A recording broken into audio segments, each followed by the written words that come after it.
Dans plusieurs villas que j'accompagne, je constate la même chose. Une famille élégante, une demeure soignée, et pourtant un voile diffus de fatigue qui persiste sans cause apparente jusqu'au moment où j'observe la cour, la terrasse, l'arrière de la villa.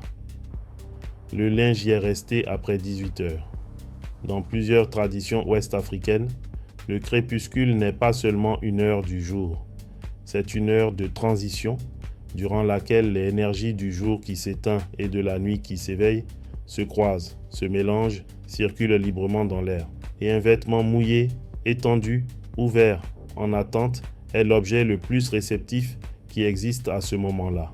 La fibre humide, élargie, accueille tout ce qui passe, sans filtre, sans choix. Voici ce que les anciens transmettaient. Le linge laissé au-dessus de 18 heures absorbe les énergies du crépuscule. Le lendemain matin, le vêtement séché paraît identique. Odeur agréable, douceur retrouvée. Mais ce qu'il porte n'est plus seulement le tissu et le savon. L'enfant qui enfile sa chemise lavée la veille sera agité sans cause à l'école. L'épouse qui revêt sa robe trouvera un poids inexpliqué sur ses épaules. Le dirigeant en costume sentira sa journée alourdie sans pouvoir nommer ce qui pèse. La règle ancestrale est simple. Tout linge étendu doit être rentré avant le coucher du soleil, avant 18 heures dans nos latitudes. Si le linge n'a pas séché, on le rentre quand même. Il finira de sécher à l'intérieur, fenêtre fermée au crépuscule. Pour ceux qui sèchent dans l'intérieur, sèche-linge, bagagerie, étendoir d'appartement, la même règle s'applique. Ne jamais étendre le linge dans la chambre à coucher et fermer les fenêtres de la pièce où le linge sèche avant le crépuscule.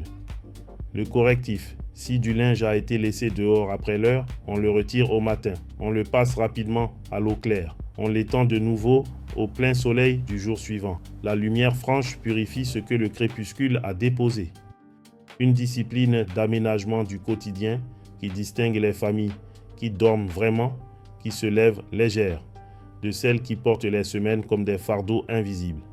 Cette discipline et beaucoup d'autres que je transmets habituellement à mes clients en consultation privée, je les ai rassemblés dans la bibliothèque des rituels Le Bao. 5 volumes. Le volume Purification traite ce sujet en détail. Le lien est en bio ou dans la description de la vidéo. Allez le découvrir. Ne tardez pas.